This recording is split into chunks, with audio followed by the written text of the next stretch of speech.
నమస్కారం. ఇవాళ ఆనందం ఏంటో తెలుసా? నేను సాక్షాత్తు the legend, the one and only Suryakantham garu కట్టిన ఇల్లు ఏదైతే ఉందో, అంటే ఆవిడున్న ఇంటి ముందు ఉన్నాను. సో ఇదే సూర్యకాంత రెసిడెన్సీ అని పైన, అంటే ఇక్కడ ఫ్లాట్స్ కట్టారు ఇప్పుడు. కానీ ఇదే స్థలంలో సూర్యకాంతం గారి ప్రేమ, ఆప్యాయత, గయ్యాళితనం, ఇంకా అనురాగం అన్నీ కూడా ఈ నెలంతా చూస్తుందన్నమాట.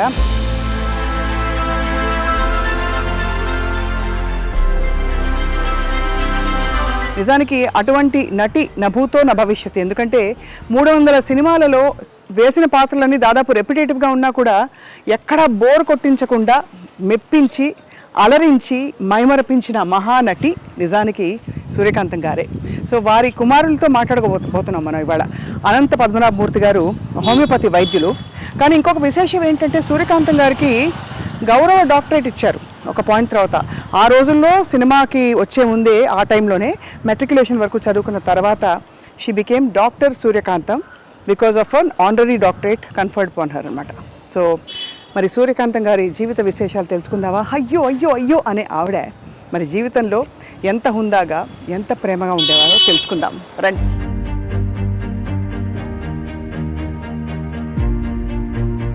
సో అదనమాట, సూర్యకాంతం గారి ఇంట్లోకి అడుగు పెడుతూ, ఇదిగో ఇది బిల్డింగ్గా ఇల్లుగా ఉన్నప్పుడు ఇది అన్నమాట నేమ్ ప్లేట్, సూర్యకాంతం అని. డాక్టర్ అనంత పద్మనాభమూర్తి గారు వారి కుమారులు హోమియో వైద్యులు, బాగా పరిచయం అన్నమాట, సుపరిచితులు. సో వారి ఇంట్లోకి అడుగు పెడుతున్నాం. రండి రండి రండి. నమస్కారం సార్. డాక్టర్ గారు, డాక్టర్ గారు ఇప్పుడు ప్రిస్క్రిప్షన్ రాయబోతున్నారా, అమ్మగారి విశేషాలు చెప్పబోతున్నారా తెలుసుకుందాం. అక్కడ రాగానే ఒక విధమైన కళ, ఫైర్ బ్రాండ్ కనిపించినాయి ఇంట్లో. అయితే మన ముందు సూర్యకాంతం గారు బాబా గారి భక్తులు చాలా అని వినికిడు అనమాట. సో మరిన్ని విషయాలు తెలుసుకుందాం. వీరేమో సూర్యకాంతం గారి కోడలు గారు అనమాట. నమస్కారం అండి. ఇక్కడ హోమియో మందులో వైపు, అండ్ ఇక్కడ ఇటువైపు అంతా అవార్డులు, ఇంకా నవ్వులు, ఆశీస్సులు, పెద్ద పెద్ద వాళ్ళ ఫోటోలు ఉన్నాయి అక్కడ.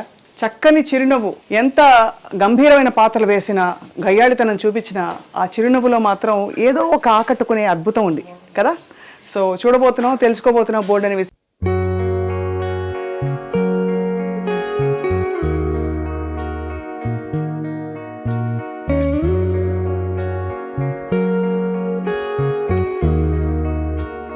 అందరికీ మరోసారి సాదర నమస్కారాలు. అక్కడి నుంచి సంబరాలు మొదలైపోయాయి వీధి నుండి. మనం the one and only doctor Suryakantham గారి ఇంట్లోకి ప్రవేశించాం. వారి అబ్బాయి ఎవరంటే డాక్టర్ అనంత పద్మనాభమూర్తి గారు, హోమియోపతి వైద్యులు. సూర్యకాంతం గారి గురించి అసలు చెప్పక్కర్లేదు. ఎన్ని చెప్పినా, ఎంత చెప్పినా మాటలు చాలవు. కానీ ఒక్కసారి ప్రయత్నిద్దాం. గయ్యాళితనం ఎంత గయ్యాళిగా ఉంటుందో నిరూపించడం ఆవిడకే సాధ్యమైంది. కోడల్ని రాచి రంపాన పెట్టాలన్నా, కొడుకుని చెప్పు చేతుల్లో ఉంచుకోవాలన్నా, అల్లుండి ఇంకా కూతుర్ని అందరినీ కూడా ఒక్కసారిగా ఒక్క గొంతుతో గర్జించి అదుపులో పెట్టుకోవాలన్నా వారికి మాత్రమే చెల్లింది. అలాగే 300 పాత్రల్లో నటించి, ఆ 300 పాత్రలు దాదాపు దగ్గరగా ఉన్నా కూడా ఎక్కడ బోర్ కొట్టించకుండా నటించడం వారికే సాధ్యమైంది. And last but not the least, వారి పేరు ఆ తర్వాత ఎవరికి పెట్టకపోవడం కూడా వారికే సాధ్యమైంది. సో ఆంధ్రుల అభిమాన నటి సూర్యకాంతం గారి జీవిత విశేషాలు తెలుసుకుందామా వారి కుమార్ నుండి. నమస్కారం అండి. సార్, మీరు వృత్తిపరంగా హోమియోపతి వైద్యులు. సో ఏమనాలో అర్థం కావట్లేదు. మీరేమో పూర్తిగా మెడిసిన్, ఇక్కడేమో సినిమా ఇండస్ట్రీ. కానీ మీ మొహంలో మాత్రం సినిమా కళ కనిపిస్తుంది. అంటే మీకు ఎక్కడో అభిరుచులు అవన్నీ ఉన్నాయని అర్థంతో పాటు తిరిగామండి బాగాను సినిమా షూటింగ్లకి, వాటికి. అందువల్ల అందరితో పరిచయాలు ఉన్నాయి. అందుకనే మొన్న మెడ్రాస్లో అంత ధైర్యంగా నేను చేయగలిగాను. పెద్ద పెద్ద వాళ్ళని పిలిచి, అమ్మ పేరు మీద వచ్చారంటే మీరు ఆలోచించండి. ఆవిడకు ఉండే పేరు, ఆవిడ వల్ల తిరిగిన. ఇప్పుడు రాజశ్రీ గారు వచ్చారు సినిమా ఫీల్డ్లో, తర్వాత జయచిత్ర గారు వచ్చారు, తర్వాత వచ్చి విశ్వనాథరెడ్డి గారు వచ్చారు, నాగిరెడ్డి గారు అబ్బాయి ఆయన వచ్చాడు, ఆదిశేషయ్య గారు వచ్చారు. అట్లా చాలామందిని పిలిస్తే వెంటనే ఒప్పుకుని వచ్చారు. దానికి నిజంగా అమ్మే 90% అమ్మే. కానీ నిజంగా తెర మీద గయ్యాళి, కానీ ఆ గయ్యాళిని మనం ఏమీ అనలేము. అంత ప్రేమించబడే తత్వం వాళ్ళలో అలా ఉట్టిపడేది. ఒకటమ్మా, మా అమ్మ గురించి సినిమా స్టార్టింగ్లో ప్రేక్షకులుగా మీరందరూ తిట్టేవారు, కానీ సినిమా ఎండింగ్లో మీరందరూ మెచ్చుకునేవారు. ఆ సినిమాకి అక్కడే -+ జరిగిపోతుంది. పైగా మీరు గయ్యాళి అని చాలాసార్లు అన్నారు. అది నాకు నచ్చదు. మా అమ్మ గయ్యాళి కాదు. అవునా? మీ లెక్కలో గయ్యాళి, అవునా? మా లెక్కలో అనురాగ దేవత. అనురాగదే. మమ్మల్ని చక్కగా చూసుకుంది. నా భార్యను సొంత కూతురులా చూసుకునేది. ఇంట్లో తనే వండేది. మాకు వంట మనిషి ఉంది. ఏదైనా వంట మనిషి చేయాలి. పైపే మెరుగులే, తను చేసినా పైపే మెరుగులే. అంతే, లాస్ట్లో గరిటి పట్టడమే తప్పేటి చేయలేదు. మా అమ్మ కూర్చొని చేసేది. ఆవిడకి హాబీ అది. చేపల పెంపకము, కుక్కల పెంపకము, వంట ఖాళీ ఉందంటే వంట చేసేది. పైగా వంట చేసి ఇతరులకు పెట్టాలనే ఉంది. ఆ ఇది ఉంది చూసారా, నాకు తెలిసి ఎవరికి లేదు. ఇప్పుడు ఎవరికైనా మనం బయట నుంచి కొనుక్కోవడమో లేదంటే ఎవరి చేత చేయించడమో అలా పెడతాం మనం. కానీ ఆవిడ తను చేసి పెట్టాలనే కోరికతో తను కూర్చొని చేసేది. ఏమేమి వంటకాలు చేసేవారు సార్? ఆవిడ ట్రెడిషనల్ వంటకాలే. పులిహార మెయిన్. జయలలిత గారికి కూడా చాలా ఇష్టం. చాలా వాళ్ళకి ఆదూర్ సుబ్బారావు గారు అనండి, ఎవరైనా సరే. అలాగే దద్దోజనం, అది కామను. తర్వాత ఉల్లిపాయ పులుసులు బాగా చేస్తుంది ఆవిడ. చిన్న ఉల్లిపాయలు వేస్తారు దాంతో. అది 4-5 రోజులు నిల్వ ఉంటుంది. అలాగే మనకి ఆనపకాయ అంటాను చూస్తారు. ఆనపకాయని పొడిచి పొడిచి పొడిచి పొడిచి ముక్కలు చేస్తుంది ఆవిడ. ఆ ముక్కలు చూడడానికి మీకు చేప ముక్కలా ఉంటాయి. పెద్ద పెద్ద ముక్కలు. పెద్ద ముక్కలు చేసి చేప ముక్కల్లా ఉంటాయి. అది ఆవిడే ఈ చేప ముక్క తినండి అంటుంది. అది ఫేమస్. ఇలాగ చాలా రకరకాలు ఈ చక్రబాణాలు అంటాను సార్. ఇవన్నీ ఆ పాతకాలంలో ఉండే పేర్లు ఇవన్నీ. అవే ఆవిడ చేసేది, అవే పెట్టేది అందరికీ. ఆవిడికి ఆ చివరి దశ వచ్చేటప్పటికి బయట నుంచి కూల్ డ్రింక్స్ కొంటామే చేసింది. కానీ మజ్జిగానే ఇంట్లో తయారు చేయాల్సింది గంగాళంతో. చిన్నగా ఇంత గిన్నె ఉంటుందో గిన్నెలో తయారు చేసి పెట్టే, ఎవరు వచ్చినా మజ్జిగ ఇవ్వడం. పూర్తిగా అమ్మ మనసే అయితే. అంతే, అమ్మ మనసే. ఎవ్వరితో పెద్దగా అనవసరంగా కోపం తెచ్చుకోవడం లేదు. అందరినీ నాయన అని పిలుస్తుంది. పైగా ప్రతి వాళ్ళు ఆవిడ చిన్నతనం, నా చిన్నతనాన్ని నేను చూసాను. ఆవిడని అమ్మ, అందరూ అమ్మ అనే పిలుస్తారు. ఇంకోటి అక్క, లేకపోతే ఆ గుండమ్మ కథ వచ్చినప్పటి నుంచి గుండక్క గుండక్క గుండక్క ఫేమస్ అయిపోయింది. అందరూ అమ్మ అని పిలుస్తారు ఆవిడ. ఒక్క భానుమతి గారు మటుకు సూర్యం అని పిలుస్తారు. సూర్యం అని పిలుస్తారు చిన్నప్పటి నుంచి. అలాగే కొంతమంది పాతకాలపు వాళ్ళు ఉన్నారు. షౌకాజానికి గారు అవనండి, నాగేశ్వరరావు గారు అవనండి, వీళ్ళందరూ. ఎందుకంటే ఆవిడ మొగరాయిల్లో ఉండేది అని తత్వం వాళ్ళలో ఉందన్నమాట. షౌకాజానికి అంజలిదేవి గారు అమ్మ అనే పిలుస్తారు. శారద గారు అమ్మనే పిలుస్తారు. విజయనిర్మల గారు అంటే చెప్పనక్కర్లేదు. ఆవిడ ఏది ఉన్నా సరే అమ్మతో మాట్లాడతారు. చాలా ఆవిడ పర్సనల్ విషయాలు కూడా అమ్మతోనే మాట్లాడతారు. అంటే అమ్మ ఆవిడ దగ్గర. అలాగే జయలలిత గారు, ఆవిడకి అమ్మే. కారణం ఏంటంటే సంజయ్ గారు అమ్మకి క్లోజ్ ఫ్రెండ్. అందువల్ల సంజయ్ గారు పోయినప్పుడు అమ్మ ఆవిడ దగ్గర తీసుకుని చూసుకున్నారు. దాంతో ఆ యొక్క అభిమానం ఆవిడకి చివరి వరకు ఉంది.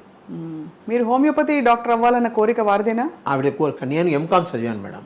ఎంకామ్ చదివితే నా బ్యాంక్లో ఉద్యోగం వచ్చింది 1974.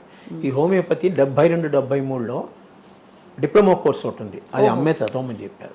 ఇప్పుడు డాక్టర్ గాలి బాలసుందరరావు గారిని ఉండేవారు, చంద్రమోహన్ వాళ్ళ మామగారు. ఆయన చెప్పాడు, నువ్వు హోమియో చదువుకో, బాగుంటుంది నీకు. మీ ఇంట్లో వాళ్ళకి కూడా హోమియో చాలా ఇష్టం. ఏదో నా పేరు కోసం నా దగ్గరికి వస్తారే కానీ మీకు అది బాగా పనిచేసింది. నువ్వు హోమియో డాక్టర్ అవ్వు, డిప్లొమా ఉందని ఆయనే చెప్పారు. కుప్పికరణ ఒక ఆయన ఉంటే ఆయన దగ్గరికి పంపించారు. ఆయన ద్వారా నేను నేర్చుకున్నాను. 2 సంవత్సరాలు డిప్లొమా చేశాను. తర్వాత నాకు ఆంధ్రా బ్యాంక్లో ఉద్యోగం వచ్చింది. ఆ కాలంలో అంతా 100 వాట్స్ బల్బులు కదా, ట్యూబ్ లైట్లు కూడా లేవు. నేను చెప్పే 72-73లో ఆ వేడిలో ఫ్యాన్ వేసుకోకుండా పొట్లాలు కట్టాలంటే నా వల్ల కాదు. అందుకని మూట కట్టి పటకమే వారేశాను. బ్యాంకులో జాయిన్ అయ్యాను. ఆఖరికి 2000లో నేను ట్రాన్స్ఫర్లు తట్టుకోలేక నేను రిజైన్ చేశాను జాబ్. అప్పటి నుంచి మళ్ళీ హోమియో నాకు జీవితం అమ్మ నేర్పింది. అమ్మ ఆనాడు అంత దూరదృష్టితో ఆవిడ నాకు అది నేర్పించబట్టి ఈరోజు నాకు పెన్షన్ చాలా తక్కువ వస్తుంది. నాకు వచ్చేది 32,000 అంత పెన్షన్. అయినా కూడా నాకు హోమియోపతి వల్ల కొంచెం ఆదాయం ఉంది. అది ఇది కలిపి చక్కగా అందరికన్నా ఈక్వల్ ఒక అప్పర్ మిడిల్ క్లాస్ పర్సనాలిటీగా నేను బతుకుతున్నాను. హాయిగా. అదే అమ్మ నటించిన పాత్రలు అన్నిట్లో అంటే మీరు చాలా షూటింగ్స్కి వెళ్ళేవారా? దాదాపు నేను ఖాళీగా ఉన్నప్పుడు అమ్మ షూటింగ్కి వెళ్తాను. ఇంకా నాకు వ్యాపకం లేదు. నాకు సాధ్యమంత వరకు మీరు ఏమనుకోనంటే ఆ పదం మంచిదో కాదో అని అమ్మ కూర్చుని. అవునా? అదే ఆవిడ ఏం చెప్తే అదే. అలాగే నేను ఇప్పటికీ ఆవిడ పద్ధతులు పాటిస్తూనే ఉంటాను. పొద్దున్న 4 గంటలకు లేవడం, ఇద్దరం లేస్తాం. తను తొందరగా స్నానం చేస్తుంది, కొంచెం లేట్గా చేస్తాను అంతే. తను 5కే చేసేస్తుంది, నేను 6:30-7 గంటలకు చేస్తాను. అది ఆఫ్ లేట్. నా ఖాళీ అయిన పేపర్లు చదువుకుని లేస్తాను అనమాట. అట్లాగా ఆవిడ పద్ధతులు అన్నీ. భోజనం కూడా పొద్దున టిఫిన్ 8:30కి. అప్పుడు మేము సద్యాన్నం తినడమో, వేడన్నం పెట్టుకుని తినడమో, అన్నమే పొద్దున.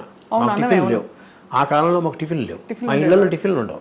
ఈ బజ్జీలు, పూరీలు ఇలాంటివి, ఇడ్లీలు ఏమీ ఉండవు. కావాలంటే బయట తినడం ఏమైనా. ఆవిడ అమ్మ పక్కకి బయట ఇష్టం లేదు.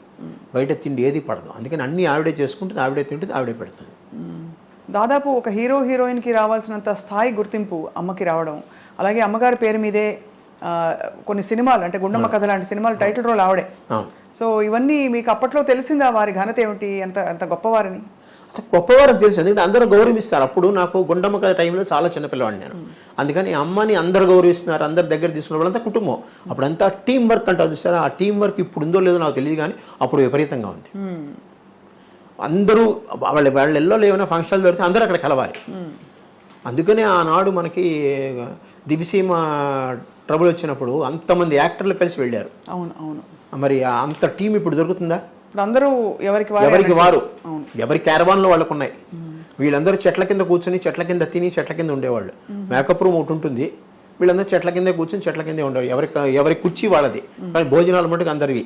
చాలా కష్ట జీవితం ఆ రోజుల్లో. అంటే సినిమా ఇండస్ట్రీ అంటే అనుకుంటాం కానీ చాలా నిజంగా, ఎందుకంటే షెడ్ నుంచి బయటకు వచ్చారనుకోండి, ఫుఫ్ అనుకుంటూ వస్తారు చెమటకి తట్టుకోలేక, బయటకు వచ్చి చెట్ల కింద కూర్చునేవారు. ఇప్పుడంతా ఏసీలు గీసీలు పెద్దగా లేవు కదా. అవునవును. ఒక చోట ఏసీ ఉందంటే అందరూ 30 మంది కూర్చునిపోయేవారు లోపల. అలాగా. సో మీరు ఒక్కరే కదా సార్ సంతానం అమ్మకి? అమ్మానండి. ఒక్కరే పెరగడం మీకు ఎప్పుడైనా అంటే ఎంతో మంది అమ్మ దగ్గర తీసుకుని చదువు చెప్పించారు కదా, అందరితో పరిచయాలు మాకున్నాయి. అందరితో ఎవరు కానీ చాలా అందరికీ కేసరి స్కూల్ మైలాపూర్ ఉంది చూసారా, అందులోనే మాకు సంబంధించిన వాళ్ళు అందరూ. మీరు అమ్మ చిన్ననాటి సినిమా షూటింగ్ జ్ఞాపకాలు ఏమైనా గుర్తుంటే పంచుకోగలరు? ఎందుకంటే మీరు అంటే మా అందరికీ లెజెండ్స్ అని కనిపించి అసలు ఊహించుకోలేము. అటువంటి వారి మధ్య మీరు పెరిగారు. సో ఆ జ్ఞాపకాలు ఏమైనా గుర్తున్నాయా? ఏదైనా పర్టికులర్ సినిమా షూటింగ్? సావిత్రి గారి టైంలో నాకు అంత ఊహ లేదు, వెళ్ళేవాడిని చూసేవాడిని, బట్ అంత గుర్తుపెట్టలేదు. బట్ అత్తగారు కొత్త కోళ్ళు, అందులో విజయనిర్మల గారు ఫ్రీక్వెంట్గా అనేవారు, సావిత్రి గారు అనేవారు ఇంతకుముందు, నువ్వు గట్టిగా కొట్టాలి, నా చర్మం ఎర్రబడాలి, అప్పుడే నాకు బ్రహ్మాండమైన యాక్టింగ్ వస్తుంది, లేకపోతే నీకే పేరు వస్తుంది, నాకు రాదు. అలాగే అంటే అమ్మ దగ్గర దెబ్బలు తినని వ్యక్తి ఒకళ్ళే ఒకళ్ళు నాకు తెలిసి జమున గారు. అంటే ఆవిడ ఒక్కతే ఎప్పుడూ కూతురుగానే వేస్తుంది. అవును. అమ్మా అన్నయ్య నేను బజార్ వెళ్తున్నా, అక్కయ్యకి చీరలు కొనుక్కొస్తా. అక్కయ్యకి చీరలా? కూతురు కొంచెం ఆవిడ కూడా కొంచెం గారాల పట్టి, అలాగే ఈవిడ గారాల పట్టిగానే చూసుకునేది ఆవిడ. అందుకని ఆవిడ ఒక్కటి తప్పించి మిగతా వాళ్ళందరికీ వాణిశ్రీ అంటే గోరింత దీపం తీశారు, అక్కడ కూడా ఎంత బాధ పెట్టేది. దాదాపు గొప్ప నటీమణులందరూ సూర్యకాంతం గారి చేతిలో నిజంగా దెబ్బలు తిన్న మరి, దెబ్బ కొట్టే అది ఎడం చేత్తో ఎంత విసురుగా వస్తుంది, అప్పుడు తగ్గలకుండానే కొడుతుంది ఆవిడ, కానీ ఆ విసురు తట్టుకోలేరు ఎవరు. మన కుడి చేతికి కూడా అంత బలం లేదు, ఆవిడ ఎడం చేతికి అంత బలం ఉంది. Left hander basically left hander ఆవిడ. అన్ని ఒక సంతకం మటుకు తెలుగులో పెడుతుంది, లెఫ్ట్ హ్యాండ్ రాయగలదు ఆవిడ, సంతకంలో తెలుగు నేర్చుకుంది. అలాగే భానుమతి గారి ఇంటికి మీరు వస్తూ పోతూ ఉండేవారు? చిన్నప్పుడు వస్తే పోతే ఉండే, ఆవిడ ఇక్కడికి వస్తూ ఉండేది. ఇదే ఇల్లు, ఇండిపెండెంట్ హౌస్. అప్పుడు ఇండిపెండెంట్ హౌస్. అమ్మగారు ఎప్పుడు కట్టించారు? 1956లో మేము చిన్న ఇల్లుగా కొన్నాం అమ్మా. ఇది యాక్చువల్గా స్పేస్ ఎక్కువగా ఉంది, కొనుక్కుని అప్పుడు మేము మెల్లిమెల్లిగా డెవలప్ చేసుకున్నాం, పక్కన గదులన్నీ వేసుకుని. 1956లో మేము వచ్చాము ఇక్కడికి. అమ్మ పోయేంత వరకు ఇండిపెండెంట్ గానే ఉంది. అమ్మ ఫస్ట్ సంవత్సరీకాలు కూడా ఇక్కడే జరిగాయి. హౌస్ ఒక ఇండిపెండెంట్ హౌస్. దాని తర్వాత ఇది ఇచ్చారు డెవలప్మెంట్కి. అమ్మగారి నటన చూసి మిగతా వాళ్ళు సహ నటీనటులు ఏమనుకునేవారు? అంటే ఎందుకంటే అంత సహజంగా నటిస్తారు, ఇలా స్క్రీన్ మీదకి రాగానే ఆవిడ బాడీ లాంగ్వేజ్ అంతా నాకు తెలిసిన బాగా బాగొచ్చింది. నాకు తెలిసినంత వరకు చాలా మంది నువ్వు కొంచెం తగ్గితే నేను మాట్లాడతాను, నాకు వినపడుతుంది అన్న ఫీలింగ్లు నేను విన్నాను. అంటే ఎలాగా? ఎందుకంటే ఈవిడ వాగ్దాటికి కొట్టిపారేస్తుంది అనమాట, ఏదొచ్చినా కూడా. ఆ సీన్లో ఈవిడే డామినేటింగ్, ఆ సీన్లో ఇంకోళ్ళకి రావాలంటే గ్యాప్ ఉండదు. పైగా ఈవిడేం డైలాగులు కొత్తగా చెప్తుంది, మీరు రాసిన డైలాగులు కన్నా కొత్తగా చెప్తుంది. పైగా డైరెక్టర్ ఆవిడ వదులుతాడు ఏదైనా, అంటే కొంచెం ఇంప్రూవైజేషన్ చేసుకోవడానికి. అది బాగుంది చేసేయమంటాడు, అందుకనే చేసే. ఇప్పుడు చాలామంది చక్రపాణి గారు లాంటి వాళ్ళందరూ అమ్మ చెప్పడం ఏంటంటే, చాలామంది ఆత్రేయాత్రిగా ఆవిడికి డైలాగులు ఎందుకు 2 ముక్కలు రాస్తే మిగతా అంతా చెప్పేస్తుంది, అనిపోతుంది. ఇటు వచ్చి ఆ క్యారెక్టర్ పేర్లు చెప్పాలి, క్యారెక్టర్ పేర్లు చెప్తే ఆవిడ ఆ ధాటిలో కొట్టుకుని వెళ్ళిపోతుంది. మా అందరికి పదే మళ్ళీ మాట్లాడేది అది, ఏవే టిఫిన్ చేసావా? ఆ పిలుపులోనే ఉందమ్మా, అది ఒక విధమైన అథారిటీ కాకుండా ఆప్యాయత కూడా అందులో ఉంది. అవును, అథారిటీ ఆప్యాయత రెండూ ఉండి అంటే ఒక్కొక్క మూమెంట్ లో ఆవిడకి ఏమన్నా మళ్ళీ ఆవిడ సింహం కంటే తగ్గిందంటే తెర మీద అది చూడలేరు, ఎవరు తట్టుకోలేరు. సూర్యకాంతం గారికి ఎవరికైనా ఏదైనా అవ్వచ్చు, కానీ ఆవిడకి చిన్న ఈగ కూడా అది చెప్పాను. ఆప్యాయత లాస్ట్ లో వచ్చేస్తుంది, మీ అందరికి అభిమానం.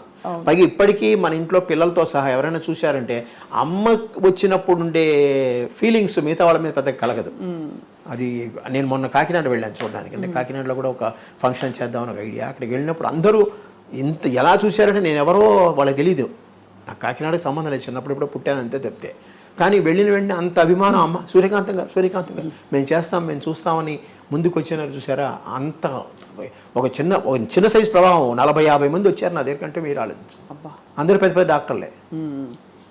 అవును, ఆ మెమరీస్ అలాంటివి. ఆ మెమరీస్ అలాంటివి. పై 30 ఏళ్ళు అయిపోయిన తర్వాత ఇప్పుడు చాలామంది అంటారు అమ్మగారికి పద్మశ్రీ రాలేదు మీకేమన్నా. నాకు దాని మీద సంబంధం లేదు. 30 ఏళ్ళు అయింది ఆవిడ పోయి. ఇప్పటికీ ఆవిడ గురించి ప్రజల హృదయాల్లో చెరగని ముద్ర. అది పద్మశ్రీ వల్ల రాదు. అవును, ఊరికే పక్కన నేమ్ బోర్డు పక్కన పెట్టుకోవడానికి ఒక డిసిగ్నేషన్ లాగే అది. అవును. కానీ వారి జీవితంలో వచ్చిన పాత్రలు కావచ్చు, జీవితంలో వచ్చిన సంఘటనలు, అనుభూతులు అన్నీ కూడా ధైర్యంగా ఫేస్ చేశారా? ఎప్పుడైనా కష్టపడ్డారా సార్? కానీ భయం ఎక్కువ. దేవుడా అది శ్రీదేవి సినిమాలో దేవుడా అనుకుంటుంది. ఆ క్షణం ఆ దేవుడా అనుకుంటుంది. ఎందుకంటే శ్రీదేవి ఇక్కడే ఉండేది మాకు, మా ఇంటికి వచ్చేది. అమ్మన్న ఇంటి ఏరియా కాముగా ఉంటుంది, ఇక్కడ కొనుక్కుంది ఆవిడ. సిఐటి కాలనీలో కొనుక్కుంది ఆవిడ శ్రీదేవి. భారతి ఎదురు సందులో ఉండేది, మా ఇంటికి ఎదురుగుండా సందులో భారతి వాళ్ళ సిస్టర్ ఉండేవారు. తర్వాత షీలా అనుకుంటాను ఇక్కడ, మలయాళి, మన తెలుగులో కూడా చాలా సినిమాలు చేసింది ఆవిడ. ఇక్కడే ఉన్నారు. జయలలిత గారు మనకు కొంచెం దగ్గర స్టెల్లా మెరిస్ కాలేజ్ వెనకాల ఉన్నారు. అది కామ్ ఏరియా ఆ కాలంలో. సో శ్రీదేవి గారు ఇక్కడికి వస్తూ ఉండేవారా? ఇక్కడే ఉండేవారు ఆవిడ. తర్వాత ఇక సినిమా షూటింగ్లకి వాటికి వేరే ఊళ్ళు వెళ్ళడం అని వెళ్ళి తర్వాత డెవలప్ అయిన తర్వాత వెళ్ళిపోయింది ఆవిడ. ఇక్కడ ఆ ఇల్లు అలాగా ఖాళీగా తాళం వేసుకుంది. ఏ ప్రోగ్రామ్ ఉన్నా ఏదైనా సరే ఇంట్లో ఫంక్షన్ జరిగిందంటే అందరూ వస్తారమ్మా. అలాగే మేము కూడా కొన్ని చోట్లకి వెళ్తాం ఖచ్చితంగా. ఛాయాదేవి గారు ఫ్రీక్వెంట్గా వస్తారు. రావడమే బయట నుంచే ఆ తలుపు తెరవక ముందే ఆవిడ గొంతు స్టార్ట్ అవుతుంది. ఓహో, ఛాయాదేవి గారు ఆవిడ చాలా అసలు ఆగదు. ఆవిడ ఆగదు. అమ్మ ఛాయాదేవి గారు బాగానే ఉండేవారు. అంటే ఒక విధంగా మా ఫ్యామిలీలో అమ్మ ఆవిడ కూర్చుంటే అమ్మ తక్కువ మాట్లాడేది, ఆవిడ ఎక్కువ మాట్లాడేది. హేమలత గారు అలా కాదు. హేమలత గారి ఇంటికి మేము వెళ్ళేవాళ్ళం, మా ఇంటికి ఆవిడ వచ్చేది. వాళ్ళ అబ్బాయి శరత్ ఉన్నాడు, నా క్లోజ్ ఫ్రెండ్. అతను శేషగిరిరావు గారు హస్బెండ్ ఉన్నారు. వాళ్ళతో కూడా చాలా సత్సంబంధాలు. ఏది వచ్చినా ఖాళీ ఉన్నారంటే కాంతం అంటూ వచ్చేసేది అనమాట. ఏం చేస్తున్నావు, మా వంటకాలను ఎలా చేయవలే, మీ వంటకాలు రుచి చూపించలేదు ఆవిడ.